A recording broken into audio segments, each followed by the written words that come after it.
Hello students, welcome to CACPIS academy. आज का date है 16 April. Let's start with our newspaper analysis. अगर आपको इसी एनालिसिस का PDF चाहिए तो आप हमारे टेलीग्राम चैनल को फॉलो ज़रूर कीजिए @CACP_Assam, या फिर इस QR कोड को स्कैन कीजिए। आपको उसी चैनल में रिडायरेक्ट कर दिया जाएगा और जहां आपको इसी एनालिसिस का PDF मिलेगा। Students, if you all are interested in a crash course for prelims, then there is a fast track course जहाँ पर आपको कैप्सूल क्लासेस मिलेंगी in recorded format.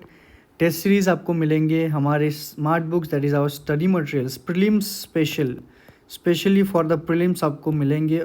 MCQ discussions live होंगे हमारे ऐप पे। उसके साथ आपको current affairs magazines, current affairs specific classes और प्रीलिम्स पॉइंटर्स भी दिया जाएगा। इसके लिए आपको सिर्फ पे करना है ₹6,499। अगर आप इंटरेस्टेड हो तो आप इस नंबर पे कॉल कीजिए। और if you all are interested for a foundation batch where we conduct offline and online classes, जहाँ पर आपको दोनों ही मोड में क्लासेस मिलेंगे by the set of these faculties, और आपको वहाँ पर everything including classes, notes, study materials, test, current affairs, everything will be there in a foundation batch. If you are interested, you can call in this number or you can also download the app now. So आज जो topic हम discuss करने वाले हैं, these are the set of topics that we will be discussing. First one is retail inflation की जो आज paper में आया है about the inflation rate, जो inflation decline हुआ है, regulating AI in India, Operation Chakra and Navika Sagar Parikrama. Alright, and these are the corresponding GS paper associated with the corresponding topics. तो इसी टॉपिक को और पेपर को आप अच्छे से समझ लीजिए, जैसे कि retail inflation, it is the part of GS3 growth and development. Regulating AI in India, तो ये GS3 साइंस एंड टेक्नोलॉजी। उसके साथ इसको आप GS2 के साथ भी आप जोड़ सकते हो for governance. Operation Chakra which is associated with internal security. Navika Sagar programme, ये GS1 वुमेन एम्पावरमेंट और GS3 defence and security related होगा। The first news is about retail inflation. Retail inflation का मतलब है यहाँ पर it is the consumer inflation या फिर द कंज्यूमर प्राइस इंडेक्स। तो न्यूज़ क्या है? न्यूज़ है retail inflation measured by the CPI fell to 3.34% in मार्च 2025। तो जो CPI है ये फेल हुआ है, मतलब इन्फ्लेशन परसेंटेज कम हुआ है इन मार्च 2025, marking the lowest level since September 2019। Alright, तो अगर हम हमारे इन्फ्लेशन लेवल को देखते हैं तो जो इन्फ्लेशन टारगेट है हमारा वो है 4% विद अ बैंड ऑफ ±2%, जिसका मतलब है हमारा जो इन्फ्लेशन रेंज है वो 2% से लेके 6% के बीच है। तो इसी रेंज के बीच हमारा इन्फ्लेशन रहना चाहिए, करीब करीब 4%। जो इन्फ्लेशन रेंज मिला है हमें, इन्फ्लेशन रेट हमें मिला है वो है 3.3% एज ऑन मार्च 2025। ठीक है, तो ये आपके इम्पॉर्टेंट टॉपिक कैसे बनता है? क्योंकि बनता है बिकॉज ये आता है आपके growth and development, inflation, CPI, WPI, government policies और इंटरवेंशन, मॉनेटरी पॉलिसी और रोल ऑफ RBI को कवर करता है ये न्यूज़। और प्रीलिम्स के लिए इम्पॉर्टेंट है, आपको CPI क्या है जानना है, WPI हेडलाइन या फिर कोर इन्फ्लेशन क्या है, NSO, RBI, ये सब आपको जानना है। मेंस में causes and impact of inflation, measures to tackle inflation, the physical and monetary policies, challenges in balancing growth and inflation. Alright, तो ये हो गया प्रीलिम्स और मेंस पर्सपेक्टिव से। So let's see the context already I have told you that 3.3% हमारा इस साल inflation आया है। सो थोड़ा सा हम डेटा हाईलाइट्स अगर देखते तो CPI इन्फ्लेशन 3.34% है, जो कि फरवरी में था 3.61%, मतलब यहाँ पर इन्फ्लेशन में हुआ है गिरावट। Consumer food price inflation drops sharply to 2.7%, मतलब जो हमारा जो फूड इन्फ्लेशन है तो फूड इन्फ्लेशन में भी हमें डिक्लाइन देखने को मिला है। फूड इन्फ्लेशन रेट में भी हमें डिक्लाइन देखने को मिला है। Rural inflation 3.25%, down from 3.79%। तो जो ये रिटेल इन्फ्लेशन है ये तो कंबाइंड डेटा है। तो कंबाइंड डेटा को अगर आप स्प्लिट करते हो तो आपको मिलेगा रूरल इन्फ्लेशन और आपको मिलेगा अर्बन इन्फ्लेशन। रूरल और अर्बन इन्फ्लेशन। तो रूरल इन्फ्लेशन अगर आप देखते हो तो रूरल इन्फ्लेशन है 3.25%, उसमें भी गिरावट आया है। पर अर्बन इन्फ्लेशन जो है इस क्वार्टर, ये अर्बन इन्फ्लेशन में स्लाइटली अपटिक है कि पिछले क्वार्टर से इस बार अर्बन इन्फ्लेशन में आया है थोड़ा सा इंक्रीज़। तो रूरल इन्फ्लेशन गिरा है और अर्बन इन्फ्लेशन इंक्रीज़ हुआ है। Fuel and light rose to 1.48%। See यहाँ पर एक बेसिक सा नॉलेज आपको दे रहा हूँ कि अगर इन्फ्लेशन अगर हो रहा है excluding the fuel and light, fuel और लाइट को अगर छोड़ के इन्फ्लेशन हो रहा है तो उसको कहा जाता है कोर इन्फ्लेशन। ऑलराइट, तो यहाँ पर फ्यूल एंड लाइट के इन्फ्लेशन है 1.48%। अगर इसको आप छोड़ देते हो तो आपको मिलेगा core inflation. High inflation states कौन सा है? केरला, छत्तीसगढ़, महाराष्ट्र, तमिलनाडु, कर्नाटका, असम और हरियाणा, दे आर इन। और लो इन्फ्लेशन स्टेट्स अगर आप देखते हो वो है दिल्ली और तेलंगाना। ओके, सो यहाँ पर और भी चीज़ें अगर हम डिस्कस करते हैं तो what are the key drivers of this inflation. जो इन्फ्लेशन जो कम हुआ है, अगर हम इसको डिसइन्फ्लेशन बोले, डिसइन्फ्लेशन का मतलब क्या है? डिसइन्फ्लेशन का मतलब है इन्फ्लेशन रेट में गिरावट, इन्फ्लेशन रेट में गिरावट, ठीक है। इसको डिसइन्फ्लेशन बोलते हैं, डिफ्लेशन नहीं। डिफ्लेशन का मतलब होगा कि इन्फ्लेशन ना होना, प्राइसेस कम होना इस डिफ्लेशन। पर यहाँ पर प्राइसेस इंक्रीज तो होंगे पर धीमी गति से इंक्रीज हो रहे हैं, वो है डिसइन्फ्लेशन। सो यहाँ पर अगर हम डिसइन्फ्लेशन के ड्राइवर्स के बारे में हम डिस्कस करते हैं तो जो ड्राइवर्स है वो है आपका यहाँ पर फूड प्राइसेस, की फूड प्राइसेस में गिरावट देखने को मिला है, इसके वजह से यहाँ पर डिसइन्फ्लेशन आया है। एडिबल ऑयल्स और फ्रूट्स जो है वो इन्फ्लेशनरी ट्रेंड में है। तो जो फूड प्राइसेस है वो मॉडरेशन में है। As per the report the food prices are in moderation. जो एडिबल ऑयल्स है दे वेर इन्फ्लेशनरी, उनके दाम इंक्रीज हुए हैं। All right, then seasonal factors भी कुछ है, there are seasonal factors as well. और कुछ पॉलिसी ट्रांसमिशन भी है कि रिसेंटली आरबीआई ने भी पहले रेपो रेट को कट किया था। ऑलराइट, कि लास्ट न्यूज़ में भी हमने डिस्कस किया था, आरबीआई ने रेपो रेट को कट किया। उसके पहले भी जो आरबीआई ने मॉनेटरी पॉलिसी में आरबीआई ने रेपो रेट कट किया था, कंजिक्यूटिवली 2 बार रेपो रेट को कट किया गया। इसकी वजह से इन्फ्लेशन में भी थोड़े से चेंजेस हमें देखने को मिलता है। Alright, so let's start with our new analysis that is on regulating AI in India. All right, so why we are discussing this, why there is a need to regulate AI in India. So यहाँ पर देखिए कि यहाँ पर क्या बोला गया कि there is a rapid evolution of AI technologies in recent year and has compelled nations across the globe to revisit their regulatory frameworks. कि आज के डेट में हम लोग, हर कोई इंसान AI यूज़ कर रहा है और उसी AI यूसेज के ऊपर आज के डेट में ज़्यादातर कंट्रीज़ को कंपेल कर दिया गया है कुछ ना कुछ रेगुलेटरी फ्रेमवर्क बनाने के लिए। तो इसीलिए आपको कुछ कंट्रीज़ मिलेंगे कि जिन्होंने रेगुलेटरी फ्रेमवर्क बना लिया है और कुछ कंट्रीज़ बनाने के प्रोसेस में है। ऑलराइट, सो लेट्स आप लोग यहाँ से जो टॉपिक्स हैं यहाँ पर देख सकते हो, what are the topics covered, और प्रीलिम्स के लिए क्या इंपॉर्टेंट होगा और मेंस के लिए आप लोग यहाँ से देख सकते हो। सो द कॉन्टेक्स्ट जो है देखिए, जैसे कि nation suggest China, European union, Canada, south Korea, Peru, United states have either enacted और प्रपोज्ड कंक्रीट लीगल मैटर्स, कि कुछ कंट्रीज़ ने अपने AI रेगुलेशन को एनेक्ट कर दिया गया है, लागू कर दिया है, या फिर उसने प्रपोज किया है कि लागू करेंगे। मीनवाइल कुछ कंट्रीज़ है जैसे कि यूनाइटेड किंगडम हो जाए, Japan, Brazil, Colombia, Pakistan are also in the various stages of drafting legislation, कि वो बना रहे हैं, कुछ ने बना लिया है, कुछ बना रहे हैं। तो इंडिया का करेंट अप्रोच क्या है? तो इंडिया, तो जो आर्टिकल इस बार न्यूज़ में जो बोला है, इंडिया का जो करेंट अप्रोच है वो देखिए, India has charted a somewhat non legislative and decentralised path to AI, कि इंडिया ने अपना जो मतलब कुछ इंडिया ने भी बनाया है प्लान, स्ट्रेटेजी इंडिया ने भी बनाया है, but that is non legislative. Non legislative मतलब क्या है? जो प्लान है, जो स्ट्रेटेजी है, उसको पार्लियामेंट में डिस्कस नहीं हुआ है, so that is it is non legislative and decentralised path. कुछ वो सेंट्रल फ्लो उसमें नहीं है कि इसमें कुछ कंपल्शन ये मानना ही होगा। Just it is strategy, recommendation आया है, एडवाइस गया है, पर गवर्नमेंट ने इसको एज एन एक्ट पास करके अभी भी नहीं दिया है, या फिर एक्ट क्या ये पार्लियामेंट में डिस्कस भी नहीं हुआ है।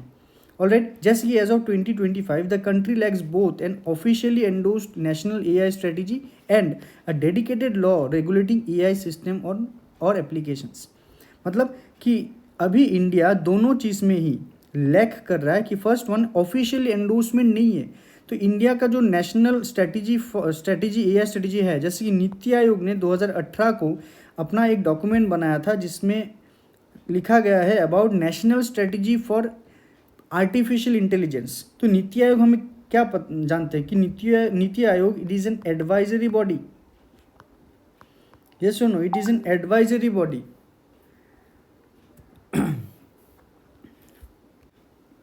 ये रिकमेंडेशन देता है, राइट, ये रिकमेंडेशन देता है, बट इनके जो रिकमेंडेशन है it is not mandatory on the government कि गवर्नमेंट उसको मानेगा ही। यस और नो। सो तो इसका कुछ ऑफिशियल एंडोर्समेंट नहीं है। नीति आयोग ने ये पॉलिसी तो बनाया है, but the policy has not officially endorsed yet. And उसको लेके एक डेडिकेटेड लॉ एआई सिस्टम या फिर एप्लीकेशंस को रेगुलेट करने का कोई भी लॉ अभी तक पास नहीं हुआ है। ऑलराइट, तो ये है इंडिया का करंट अप्रोच। तो देखिए यहाँ पर अगर इंडिया का एआई सिस्टम बोलते हैं तो इंडिया का एक मिशन है, इंडिया का AI mission. Already there is a AI mission जिसका there are 7 pillars. This 7 pillars are said to be the effort which is building the foundational models, and it expands the digital infrastructure, nurture skilled human capital। जो उसके साथ साथ आपको जो safety और trust related बातें भी करता है। ऑलराइट, इन एआई इम्प्लीकेशन। सो इसको एआई मिशन जो है इसको आप एक इंडिया का फ्लेक्सिबल अप्रोच भी बोल सकते हो। It is a flexible approach क्योंकि ये जो है मॉडल जो है एआई स्ट्रेटेजी है, जो मिशन है, ये फ्लेक्सिबल है क्योंकि इसका ऑफिशियल एंडोर्समेंट नहीं है। कोई भी इसको किसी भी तरह से क्या कर सकता है, यूज़ कर सकता है। That is a flexible model. पर फ्लेक्सिबल मॉडल के कुछ नेगेटिविटीज़ है। There are certain negativities of the flexible model की, जैसे कि it lack the regulatory clarity and legal enforceability. मतलब ये कोई ये स्ट्रेटजी के हिसाब से काम कर भी सकता है, कोई स्ट्रेटजी के हिसाब से काम नहीं भी कर सकता है, राइट। तो that is the first negativity कि इट लैक्स रेगुलेटरी क्लैरिटी और लीगल एनफोर्सिबिलिटी। उसके साथ absence of a national vision और टाइम बाउंड माइलस्टोन कि जो एआई मिशन है, ना ही इसका कोई नेशनल विजन है, ना ही कोई टाइम लिमिट है कि इस चीज़ के अंदर इसको रेगुलेशन के अंदर लाया जाएगा, ना ही कोई अकाउंटेबिलिटी मैकेनिज्म है, ना ही ये सिटीजन सेंट्रिक सेफगार्ड है। जस्ट ये एक एआई मिशन है जिसको फ्लेक्सिबल वे में रखा गया है कि ये चीज़ें XYZ चीज़ें करना है, उसी हिसाब से करिए। तो फ्लेक्सिबिलिटी दिया गया है, पर इन्फोर्सिबिलिटी नहीं है कि वैसे ही करना है, वो वाला चीज़ मिसिंग है।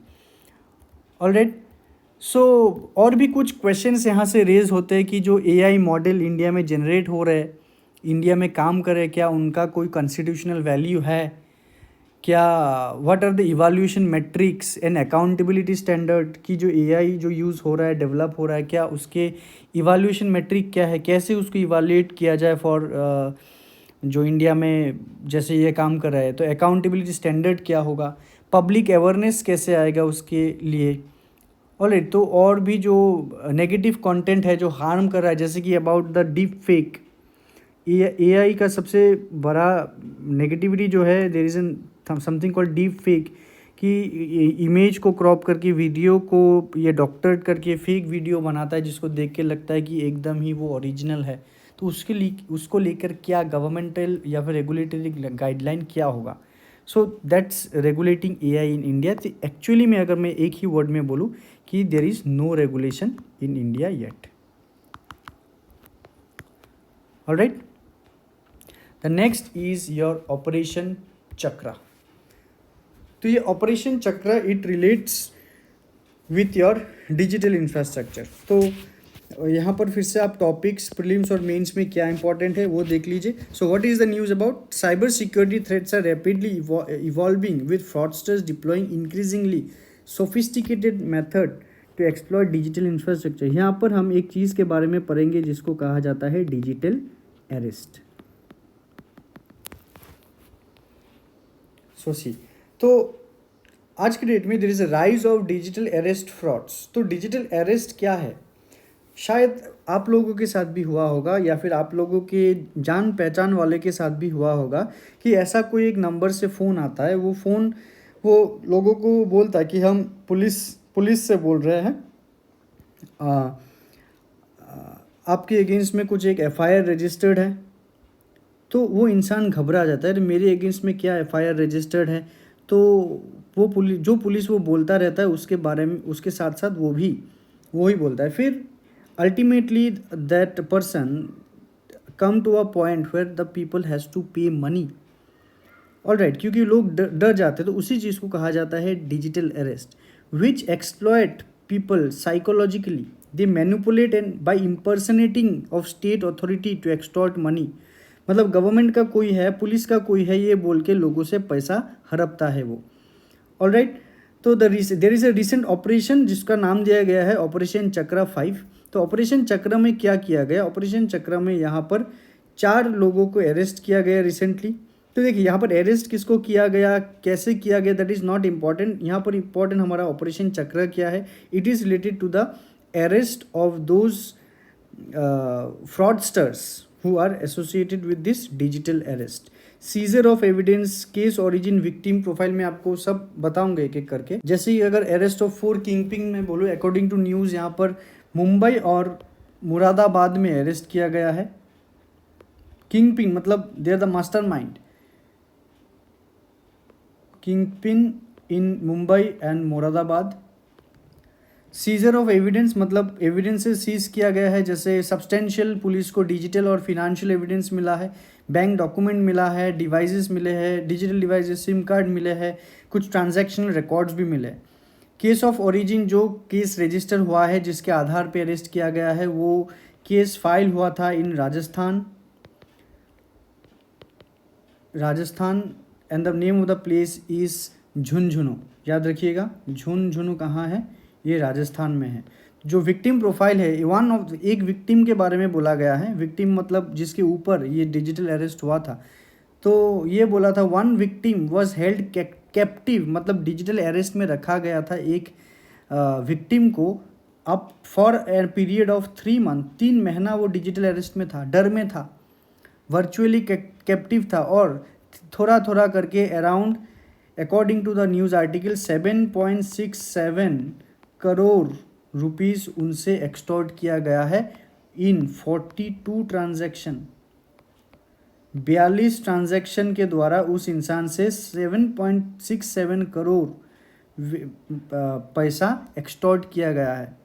ऑलराइट, कैसे? By doing fishing for information. Fishing for information का मतलब क्या है कि ये विक्टिम को फ़ोन करेगा, वीडियो कॉल करेगा, इन्वेस्टिगेशन, कुछ रेगुलेटरी, कुछ गवर्नमेंट चीज़ों के लिए, वो स्क्रूटिनी करने के लिए ऐसे फ़ोन मतलब फेक फ़ोन कॉल्स वो करेंगे, वो है फिशिंग। ठीक है, तो वो लोग डर के उनको इन्फॉर्मेशन प्रोवाइड करते हैं। फिर साइकोलॉजिकल मैनिपुलेशन करेंगे, डराएंगे, धमकाएंगे, और लास्ट में डिजिटल अरेस्ट करके उनको एक्सटॉर्शन किया जाएगा।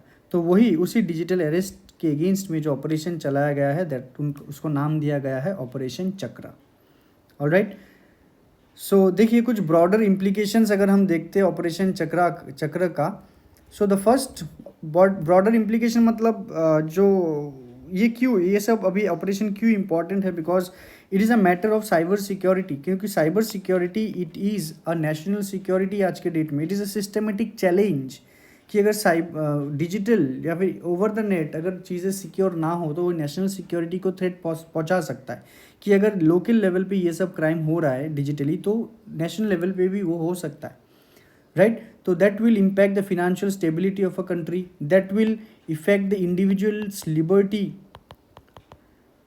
उसके साथ पब्लिक ट्रस्ट जो है, उस पब्लिक ट्रस्ट को भी ये इम्पैक्ट ज़रूर करेगा। Next, challenges of jurisdiction and policing, कि ये जो डिजिटल फ्रॉड है देर ऑफन ट्रांसनेशनल और इंटरस्टेट, कि एक स्टेट से मान लीजिए ये आसाम है, बाहर के कोई स्टेट से यूपी हो जाए, हरियाणा हो जाए, पंजाब हो जाए, बिहार हो जाए, कोई ये सब स्टेट से यहाँ पर लोगों के डिटेल्स इन्फॉर्मेशन कलेक्ट करके उनको फ़ोन करके फिशिंग करके ये डिजिटल अरेस्ट करेंगे, तो वो हो गया इंटरस्टेट। ट्रांसनेशनल मतलब मान लीजिए कि पाकिस्तान से कोई इंडिया में कॉल करके ये सब कर रहा है, बांग्लादेश से कोई इंडिया में कॉल करके ये सब कर रहा है, और there is a transnational offences, तो वो भी जुरिस्डिक्शंस और पुलिसिंग को लेके भी एक चैलेंज है। साइकोलॉजिकल वॉरफेयर इन साइबर क्राइम, तो एग्जैक्टली ये तो साइकोलॉजिकल वॉरफेयर ही है, क्योंकि लोगों के मन में फियर को बैठाकर ये काम हो रहा है। Fear of the authority and miss information, okay, fear हो जाए, अथॉरिटी जो हो जाए, जो गवर्नमेंट अथॉरिटी है उनके नाम पे, या फिर मिस इन्फॉर्मेशन प्रोवाइड करके उनको वेपनाइज किया जा रहा है, लोगों को धमकाया जा रहा है और पैसा हड़पा जा रहा है।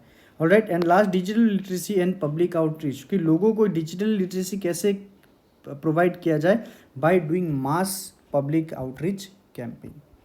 ऑलराइट, सो नेक्स्ट हम देखते हैं अबाउट नाविका सागर परिक्रमा। तो ये क्या है, देखिए परिक्रमा को अगर हम इंग्लिश में बोलते हैं वो है सरकम नेविगेशन।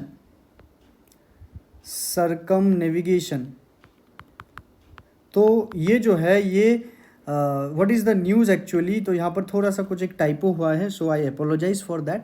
तो यहाँ पर जो इंडिया का नेवल सेलिंग वेसल है INSV, तो वो अप्रैल 15 को जिस डेट में आज ये रिकॉर्ड कर रहा हूँ, अप्रैल 15 को, ऑलराइट, सो टुडे इज़ अप्रैल 16, सो अप्रैल 15 को मतलब कल, नॉट टुडे, अप्रैल 16 नहीं, दैट्स माय बैड, अप्रैल 16 को,